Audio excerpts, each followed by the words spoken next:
Poem 4, The Ball Poem by John Berryman of Standard 10. The boy loses a ball. तो यहाँ पे पहले हम कुछ बात देख लेते हैं, उसके बाद हम ये स्टांजा दिया गया है उसमें जाएं। तो पहले क्या है इसका idea? A boy loses a ball. He is very upset. A ball doesn't cost much. Nor is it difficult to buy another ball. यहाँ पे एक बॉय है जिसका बॉल लॉस हो गया है, वो बहुत ही अपसेट है। ऐसा नहीं है कि वो दूसरा नहीं खरीद सकता या इतना ज़्यादा कॉस्ट भी नहीं लगेगा दूसरा खरीदने में, या इतना डिफिकल्ट भी नहीं है। Then why is the boy so upset? तो वो अपसेट क्यों है? तो हमें ये पोएम रीड करने के बाद पता चलेगा कि क्या लॉस्ट हो गया है, तो वो एक्चुअल में अपसेट है। तो हमें ये एक्सपीरियंस ऑफ लॉजिंग का एक्सपीरियंस है वो हमें यहाँ पे लर्न करना है। तो यहाँ पे स्टांजा वाइज जाएंगे तो देखिए पहला क्या है, what boy now who has lost his ball.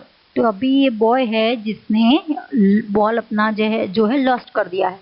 तो यहाँ पे कुछ लाइन है जैसे कि मैरीली बाउंसिंग। इसका मीनिंग क्या होता है? बाउंसिंग क्विकली, बहुत ही क्विकली बाउंस करना। उसके बाद यहाँ पे लाइन है oh there are other balls. तो ये क्या सजेस्ट करती है हमें कि a ball can easily be replaced. ये इजीली रिप्लेस हो सकता है। It is no big things, ये इतनी बड़ी बात नहीं है। The loss is not important enough to worry about, कि इतनी चिंता करने की बात ये नहीं है। ये लाइन हमें ये सजेस्ट कर रही है। उसके बाद यहाँ पे एक वर्ड है अल्टीमेट, जैसे कि इसका मतलब फाइनल, ग्रेटेस्ट, अल्टीमेट। सेकिंग ग्रिफ, तो ये सेकिंग ग्रिफ क्या है? ग्रेट सॉरो कहेंगे। That makes the poet tremble, ये बहुत ही या कि सैडनेस की बात है, विच ग्रेटली अफेक्ट द बॉय कहोगे, या यहाँ हम कह सकते हैं जैसे कि एक अफेक्ट दैट बॉय को ट्रेम्बल कर रहा है यहाँ पे। और उसके बाद वाला जो वर्ड है वो है फिक्सीव। तो वो क्या दिख रहा है? गेट प्रोफाउंडली अफेक्टेड, यानी कि प्रोफाउंडली ट्रबल्ड की बात है। देन यहाँ पे अनदर एक वर्ड दिखाई दे रहा है, वो है रिजिड। रिजिड का मीनिंग है स्टिफ, ज्यादा स्टिफ होना, अनमूविंग कहेंगे। जैसे रिजिड स्टेबल टाइप्स, मूविंग ही नहीं हो सकता है, अनमूविंग, स्टिफ। लास्ट की लाइन में है हार्बर। तो वो क्या है? पॉट, अ डाइम, एक पॉट है, स्मॉल अमाउंट ऑफ मनी, उससे एक स्मॉल अमाउंट ऑफ मनी का ये पोर्ट है। और यहाँ पे इंट्रूड का मीनिंग है, इंट्रूड यानी कि इंटरप्ट करना। Interrupt the boy chain of thought, उसकी जो थॉट है उसको इंटरप्ट करने की बात है। Helping him to accept loss, कि जो ये लॉस है उसका हुआ है वो उसको एक्सेप्ट कर ले। ये यहाँ पे दिखाई गया है कि वो एक्सेप्ट कर ले जो उसकी जो चेन है उसकी थिंकिंग की, तो वो एक्सेप्ट कर ले कि उसका जो ये लॉस हुआ है। तो ये सारी बातें हमने पहले जान ली है। अभी हम देखेंगे कि पोएट ये सभी लाइन को साथ में मिला के ये कहना क्या चाहते हैं। पहले तो मैं रीड कर लेती हूँ। What boy now who has lost his ball? What is he to do? I saw it go, merrily bouncing down the street and then merrily over. There it is in the water. No use to say, oh, there are other balls. An ultimate shaking grip fixes the boy. As he stands rigid, trembling, staring down all his young days into the harbor where his ball went. I would not intrude on him. तो यहाँ पे क्या है? The poem is lovely creation of John Berryman. ये बहुत ही lovely creation है John Berryman का, in which he talks about a young boy and his first experience of losing something he loves. ये उसका पहला एक्सपीरियंस है जिसमें उसने अपनी फेवरेट चीज है जो कि गुमाई है, यानी कि लॉस की है। In this case his ball, यहाँ पे क्या है? वो चीज बॉल है। The boy stare sadly at the ball as it bounces merrily away. वो मैरीली बाउंस यहाँ से क्विकली बाउंस करता हुआ जा रहा था, वो उसने देखा। फॉल्स इनटू द सी, कहाँ पे वो गिर गया बाउंस करते करते? Into the sea. And is carried far away, और बहुत दूर तक चला गया। All that the boy can do is stare sadly. At his ball from the harbour. वो सिर्फ देखता ही रह गया दुखी होके, कुछ नहीं कर सकता।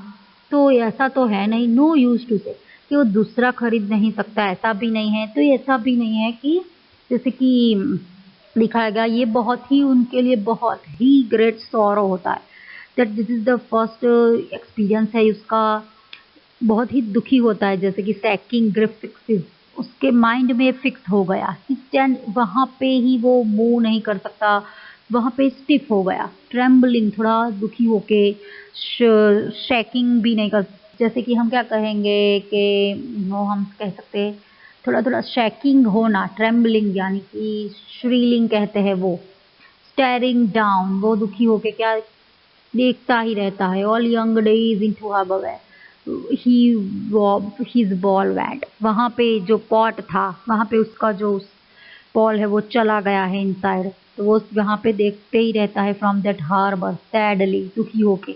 और आई would not intrude on him, यहाँ पे आई का मतलब है वो ऑथर, तो वो क्या कहता है कि मैं उसके जो यहाँ पे वो खड़ा है हार्बर पे, वो स्टेयर कर रहा है और उसके माइंड में जो थॉट्स चल रही है, थॉट्स की जो चेन चल रही है, कि वो एक्सेप्ट कर पाया नहीं कि जो लॉस हुआ है उसका। तो यहाँ पे क्या कह रहे हैं ऑथर कि आई would not intrude on him, उसको मैं उसको या उसकी चेन को इंटरप्ट नहीं करना चाहता था, उसकी जो थॉट्स है उसको रोकना मैं नहीं चाह रहा था। लेकिन मैं वो क्या करना चाह रहे थे यहाँ पे ऑथर, वो तो हमें आगे की लाइन में ही हम देखेंगे, आगे की जो लाइन से स्टांजास है, आगे की जो लाइन उसमें हम ये लर्न करेंगे। तो यहाँ पे इतनी इतनी बात है और यहाँ हमें कुछ और नोट डाउन भी करना है आपको, मैं बोलती हूँ आप नोट डाउन कर लेना, आपको इम्पोर्टेंट है, आपको यूज आएगा आगे जाके। तो जैसे हमने पहली पोएम में अगली पोएम में भी कहा था कि फिगर ऑफ स्पीच होता है, तो यहाँ पे ये कुछ लाइन है उसका फिगर्स नोट डाउन कर लेते हैं। तो पहले यहाँ पे व्हाट से लेके आपको what is he to do, first line है जहाँ पे क्वेश्चन मार्क किया गया है। तो यहाँ पे क्या होता है, आधी आधी लाइन पे यहाँ पे फिगर्स हो जाती है, कुछ पे क्वेश्चन होता है, कुछ आधी लाइन पे जाके फुल स्टॉप आता है, आधी लाइन पे जाके कॉमा आएगा। तो आपको ये के माइंड में रखना है। What is the boy now who has lost his ball? What is he to do? ये लाइन क्या है, यहाँ पे एलिट्रेशन है, इंटरोगेशन है, एंड रिटोरिक कहेंगे, यस रिपीटेशन भी है। उसके बाद है I saw it go merrily bouncing, तो ये है पर्सोनिफिकेशन। अभी आगे जाएंगे, मैरीली बाउंसिंग से लेके मैरीली ओवर तक भी एक लाइन जाती है, जैसे मैरीली बाउंसिंग डाउन ड्रिस्टिक एंड देन मैरीली ओवर। तो ये कौन सी लाइन है, ये है पर्सोनिफिकेशन रिपीटेशन। उसके बाद है नो यूज टू से oh there are other balls, ये क्या दिखा रही है हमें, ये तो है लिटॉट्स वाली लाइन और हम इसे एपोस्ट्रॉफ भी कहेंगे। देन आगे जाते हैं, उसके बाद की जो लाइन है an ultimate checking the fixes the boy, ये एंटीथेसिस भी है, ये हाइपरबली भी है। As he stands rigid trembling staring down, ये क्या है, पर्सोनिफिकेशन ऑक्सीमोरन भी है। ऑल हिज यंग डेज से लेके ही इज बॉल वेंट, तो यहाँ तक हमने आगे लर्न किया है, young days into the harbour where he is ball went. तो ये मैटरनमी है, क्या है, metonymy. I would not intrude on him, ये छोटी सी लाइन क्या दिखा रही है, ये क्लाइमैक्स भी है और लिटॉट्स भी है यहाँ पे। और अभी हम आगे देखेंगे लाइंस में अपना अगला एक्सप्लेनेशन जो हमारा अधूरा है यहाँ पे, वो भी हम देखेंगे और फिर से हम आगे की लाइन का फिगर्स देखेंगे। नेक्स्ट लाइन है a dime another ball is worthless, now he senses his first responsibility. Dime यानी कि small amount of money, 10 cent US, ये 10 सेंट है, छोटा सा अमाउंट है। और वर्थलेस यानी कि क्या है, यूजलेस, उसको ये यूजलेस लगा। सेंसीज यानी कि उसको फील्स हुआ, उसकी फर्स्ट रिस्पॉन्सिबिलिटी ये खो जाने के बाद। इन अ वर्ल्ड ऑफ पोजेशन, ये पोजेशन अटैचमेंट यानी कि ओननेस, ये पोजेशन का वर्ड है, उसमें उसको ये फील होता है। Then people will take balls, balls will be lost always, little boy, वो ये थॉट कर रहा है। And no one buys a ball back, money is external, यहाँ पे मनी है जो एक्सटर्नल अमाउंट है, बहुत ही that external type out of that thinking. He is learning well behind his desperate eyes. Desperate यानी hopeless eyes. वापस तो आने वाला नहीं है, lost तो गुम ही हो गया है, तो वो अपनी desperate hopeless eyes से देख रहा है. The epistemology of loss. Epistemology ये क्या है? Epistemology of grief है. Loss यानी कि grief. नॉलेज ऑफ ग्रीफ, कुछ दुख का नॉलेज होना, understanding what is means to loss something that one loves, कोई आपको जो अच्छी लगती है चीज उसको समझना, उसका गुम हो जाना, अंडरस्टैंड करना कि that what is means to loss, का लॉस का मीनिंग क्या है, ये लॉस हो जाना, ये जो बात है that understanding nature of loss, ये बहुत ही बड़ी बात है, यहाँ पे समझने की बात है। ये इस टाइप का एक स्टडी है जो आपको नॉलेज देता है कि आप उससे क्या लर्न कर पाओगे कि नेचर ऑफ लॉस, ये आप लर्न करोगे इससे कि लॉस होता क्या है। How to stand up knowing what every man must one day know, वो जहाँ पे खड़ा है वहाँ पे कभी ना कभी तो सभी मैन को या सभी पर्सन को वहाँ पे एक ना एक दिन आना ही है, सबको ये पता चलना ही है, ये फील करना ही है एक दिन। And most know many days how to stand up, और सबको ये पता चल जाएगा जैसे कि how to stand in this harsh reality, ये रियलिटी के साथ कैसे खड़े होना है। तो अभी हम देखेंगे कि यहाँ पे पोएट की फीलिंग्स दिखाई है, ये क्या है। The poet feels that it is not just any ball for the boy, उसके लिए तो एक बॉल ही नहीं था, ये क्या था, it can not be replace by a new ball which the boy can easily buy for a small sum of money, कोई स्मॉल अमाउंट की मनी का यूज करते हुए इजीली बाय कर सकेगा, ये ऐसा नहीं था, उसके साथ उसकी अटैचमेंट जुड़ी हुई थी। It was never a matter of money, ये मनी की तो कोई मैटर है ही नहीं, विच इज एक्सटर्नल, ये यहाँ दिखा है ना कि मनी इज एक्सटर्नल, ये तो कोई एक्सटर्नल बात है ना। Since the boy really loved the boy, ये इंपॉर्टेंट बात तो ये है, मनी इंपॉर्टेंट नहीं है, यहाँ पे वो कितना लव कर रहा था, उसके साथ उसका कितना अफेक्शन था उसकी बात है। He feels the loss internally, वो इनसाइड इसको फील कर रहा है। Thus it is not possible to buy the ball back, इतना इंटरनली उसको ये फील कर रहा है कि वो फिर से उसको खरीद नहीं सकता। The poet feels sad for the boy, ये पोएट है जो बॉय के लिए बहुत ही सैड फील कर रहा है।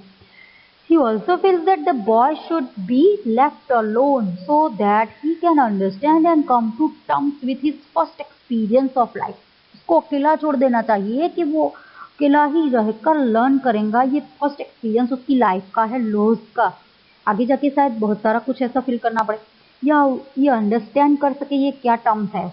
लॉस ऑफ बिलव्ड थिंग्स, यानी जिसको हम चाहते हैं उस चीज को घुमाना क्या है, वो एक्सपीरियंस वो लर्न कर सकेगा। The fact that the things that we love are taken from us, जिससे हम बहुत ही चाहते हैं या जिसे हम लव करते हैं वो हमसे छीनने ही वाला है, टेकन फ्रॉम अस, हमसे छीन लिया जाएगा। No one should intrude upon the boy's thoughts, कोई है उसको इंटरप्ट नहीं करेगा उसकी थॉट से। As he prepare himself to stand up to this harsh reality, वो अकेला ही वहाँ पे खड़ा रहेगा, कोई है उसको डिस्टर्ब नहीं करेगा, वो अकेला ही वहाँ पे स्टैंड होके वो ये हर्ष रियलिटी है उसको फेस करेगा। Which every man comes to know, सभी मैन को ये जानना है आगे जाके। And has to face sooner or later, यानी कि हम कहेंगे sooner or later, पहले या बाद में सभी को ये फील तो करना ही है, सभी को ये फेस तो करना ही है, पहले करेगा या बाद में करेंगे, सभी मैन को ये फेस तो करना ही है, ये रियलिटी जो कि हमने लर्न की है loss of loved one things, यानी कि loss of loved one beloved things, इसका लॉस क्या होता है, इसका अंडरस्टैंड करना, एक्सेप्ट करना, इंटरनली जो डिस्टर्ब है उसको एक्सेप्ट भी करना होता है। ये सभी चीज़ें लाइफ में जिसने पहली बार या एक्सपीरियंस किया होगा या सभी को एक्सपीरियंस करना ही है पहले या बाद में। तो ये यहाँ पे पोएट ने हमें लर्न, यानी कि पोएट ने हमें ये पोएट के थ्रू लर्न किया है कि हम कैसे ये सब कुछ हम जान पाए लॉज ऑफ नेचर की बात, ये हम ये पोएम के थ्रू लर्न करेंगे और कर लिया हमने, ये पोएम के थ्रू लर्न किया अच्छे से। और अभी हम आगे जाएंगे। नेक्स्ट जो पार्ट है इसका एक्सप्लेनेशन तो पूरी हो गई, it is over. Of all that explanation is finish here about the poem. Now we move forward of it figure of speech. यहाँ पे कहाँ से, यस, डाइम अनदर बॉल, यहाँ से लेके आपको वर्थलेस, और पहली ही लाइन है जो कि है personification, transferred, epithet. Now he senses first responsibility, ये एपिग्राम हाइपरबली दोनों है। In a word of possession, world of possession, in the world of possession, ये है synecdoche. People will take balls, balls will be lost always, little boy, ये है metonymy. and no one buys a ball back, ये है alliteration। money is external, that is ये क्या है, metaphor है ये। then he is learning well behind his desperate eyes, the epistemology of laws, synecdoche, transfer, epithet। now to stand up, ये क्या है, apostrophe, we can say that repetition, apostrophe। knowing what every man must one day know, ये line last, second line, last to second line metonymy है। and most know many days how to stand up, तो यहाँ पे last दो line है वो साथ में लेनी है, knowing से लेके stand up तक। ये क्या है, मेटोनमी तो है लेकिन यहाँ पे एलिटरेशन है, रिपीटेशन भी मैच होता है। तो ये है जो हमने लर्न कर लिया है। आगे जो यहाँ पे जो क्वेश्चन पूछा गया था याद, जैसे कि why then the boy so upset, वो अपसेट क्यों है, ये सभी बातें हमने ये पोएम में लर्न कर ली है। ये डिफिकल्ट सिचुएशन है क्या है, सब कुछ हमने यहाँ पे देख लिया है, इसके एक्सप्लेनेशन और सब इम्पॉर्टेंट थिंग्स के बाद ये फिनिश होता है। यस, यहाँ पे एक कॉन्सेंट्रेशन की बात ये है, जो वन वर्ड यहाँ पे न्यू फॉर अस है वो है एपिस्टेमोलॉजी। ये क्या है, the Greek word episteme, episteme से आया गया है। इसका मीनिंग क्या होता है, knowledge. It comes from a word meaning, ये कौन से वर्ड से बेसिस कनेक्टेड है, to understand, to know. Epistemology is the study, logy शब्द है तो पता चलना ही चाहिए कि स्टडी है, study of the nature of knowledge itself. ये कोई नेचर अपना खुद का, इसकी nature of knowledge, nature knowledge, nature का नॉलेज देती है ये स्टडी। ये लर्न करोगे तो आपको इसके बारे में ज़्यादा कुछ information you can learn more information जाने को मिलेंगी। हमें तो यहाँ पे ये वर्ड लिया गया है, यही रिमेंबर करना है कि ये ग्रीक वर्ड में से आया गया है। एपिस्टेम इसका मेन वर्ड है और उसका मीनिंग है यहाँ पे नॉलेज एंड अंडरस्टैंड की बात है। यहाँ पे ये पूरा लॉस का जो स्टडी है, नेचर का जो स्टडी है, इसको लर्न करने की जो आगे आपको लर्न करना है तो वो ये स्टडी करोगे, एपिस्टेमोलॉजी को स्टडी करोगे तो आपको पता चल जाएगा कि ये क्या है। तो ये भी इंफॉर्मेशन मैंने दे दी है। तो इसके साथ ये जो पोएम है वो यहाँ पे फिनिश होती है। The poem is finish here. Thank you.